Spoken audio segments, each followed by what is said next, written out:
اور اس خدائے زندہ پر بھروسہ رکھو جو کبھی نہیں مرے گا، اور اس کی تعریف کے ساتھ تسبیح کرتے رہو، اور وہ اپنے بندوں کے گناہوں سے خبر رکھنے کو کافی ہے۔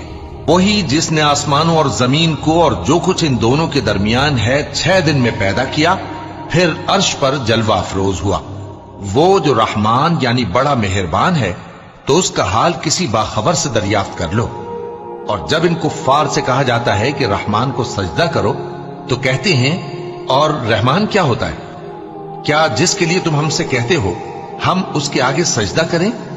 اور وہ اس بات سے اور بدکتے ہیں۔ بڑی برکت والا ہے وہ جس نے آسمان میں برج بنائے اور ان میں آفتاب کا نہایت روشن چراغ اور چمکتا ہوا چاند بھی بنایا۔ اور وہی تو ہے جس نے رات اور دن کو ایک دوسرے کے پیچھے آنے جانے والا بنایا۔ یہ باتیں اس شخص کے لیے جو غور کرنا چاہے یا شکر گزاری کا ارادہ کرے، سوچنے اور سمجھنے کی ہیں۔